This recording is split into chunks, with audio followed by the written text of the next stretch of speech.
vegetable balls. Gawa ito ng pure vegetable without meat.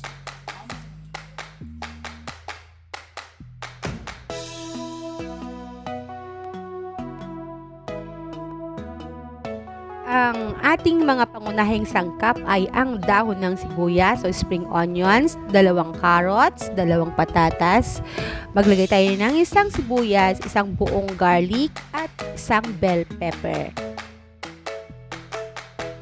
Gayatin natin ng pino ang ating dahon ng sibuyas. Ganito siya kapino mga kaibigan at itabi muna natin. Ihanda naman natin ngayon ang ating ibang sangkap gaya ng carrots, bell pepper, patatas, sibuyas at bawang. Hati-hatiin natin ang carrots at patatas pati ng sibuyas ng ganito kalalaki. Saka natin siya ilalagay sa ating food processor. Kailangan nating hati-hatiin ang gulay natin bago ilagay sa food processor para hindi naman siya mahirapan na gilingin ito. Kung wala naman kayong food processor, ay pwede namang hatiin gamit ang kutsilyo. Pero mga kaibigan, mura lang naman yung food processor na to. Ang bili ko siguro sa online is 350 kasama na yung shipping fee niya. Pero dapat tandaan na legit yung bibilhan mo para hindi ka naman may scam. Nagliparan na kasi mga scammer ngayon mga kaibigan, kaya dapat maging matalino tayo. At ito na nga, pagkatapos natin sa food processor ay pagsamasamahin na natin ang ating mga sangkap. Mga karagdagang sangkap ay maglagay tayo ng 1 cup na flour, 1/2 cup na cornstarch,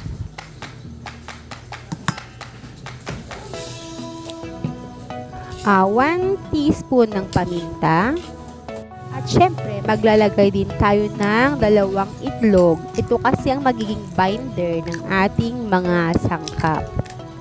At mayroon din tayong seasoning. Hindi ko na sasabihin ang ating seasoning nito kasi sikreto ko na siya. Pero mayroon akong clue. Nag-start siya sa letter M. Dagdagin tayo ng tubig mga kaibigan. Pero dapat dahan-dahan lang yung paglalagay natin ng tubig para hindi masyadong matubig ang ating mga sangkap at magiging bibilog siya o mabibilog natin siya. Kasi kung masyadong matubig ay mahirap na maging bilog. Baka hindi na magiging veggie balls ang ating gagawin kundi veggie flata. Yan, nagpainit na tayo ng mantika at itatry na nating maglagay ng ating mixture sa kumukulong mantika. At ayan na nga, sisimulan na nating magprito gamit ang 2 kutsara. Yan ang gagamitin kong pag-drop ng ating mixture sa mantika para maging bilog naman siya. Hindi nga siya perfect na bilog. Alam mo talaga perfecto sa buhay, di ba? Pero ayan, naging ganyan ang itsura niya mga kaibigan. So, try lang ng try hanggang maging perfect ang isang bagay, di ba? Wala namang perfecto agad sa unang attempt, di ba mga kaibigan? So, ayan, tuloy lang natin pagpiprito ng ating veggie balls.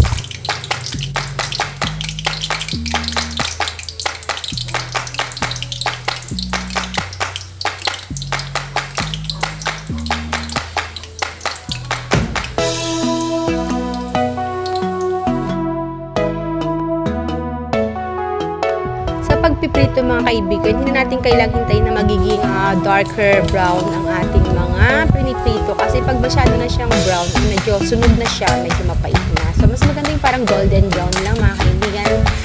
Medium fire na yung ating apoy para maluto sa loob ng ating balls. Ipapakita ko sa inyo mga unang nagawa ko. Ito siya mga kaibigan, inilagay ko sa isang strainer para mapatuluan ng mantika habang piniprito yung iba. At ito na nga mga kaibigan ang ating finished product. Ayan. Tingnan nyo naman mga kaibigan, siguradong ang mga anak nyong pihikan at hindi kumakain sa gulay ay mapapakain sila. Kasi naman sa itsura pa lang ikatakam-takam na. Para siyang fried chicken.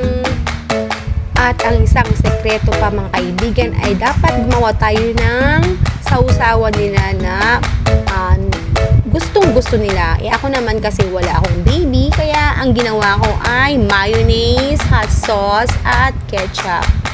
Siyempre, matatanda naman yung mga kakain dito sa bahay. At kung gusto nyo, pwede rin isawsaw sa sili na may suka.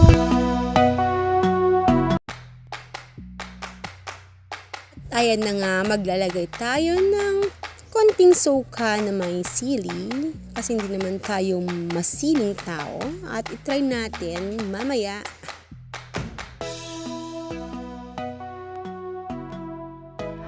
At ito na nga, tikiman time na. Try na nating tikman ang ating veggie ball. Siyempre, ako yung unang titikim kasi nahihiya silang humarap sa camera. So, ako na lang ang titikim. Iinggitin natin sila. At ito na nga mga kaibigan, titikman na natin. Isausaw natin sa ketchup na may hot sauce. Unang kagat. Maanghang mga kaibigan. Pero masarap. Ulitin pa natin isa pa. At hindi ko na napigil ng aking sarili mga kaibigan. Tignan naman natin itong vinegar.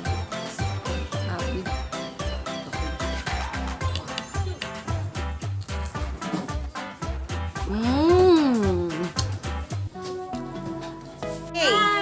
You have to taste my vegetable balls. Yeah, you will dip it here. You can get more. Thank you. Thank you. Thank you.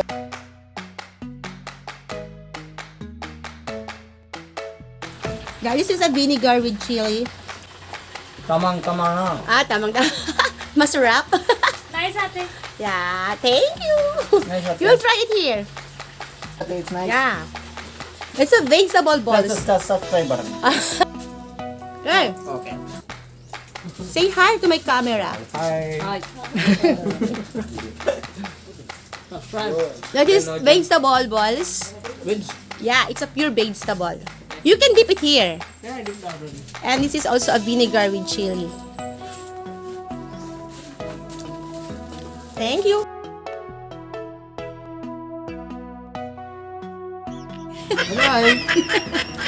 Try nyo rin to mga kaibigan. This is my version of vegetable balls. And History L. Thank you for watching. Please subscribe my channel and see you on my next video. Bye!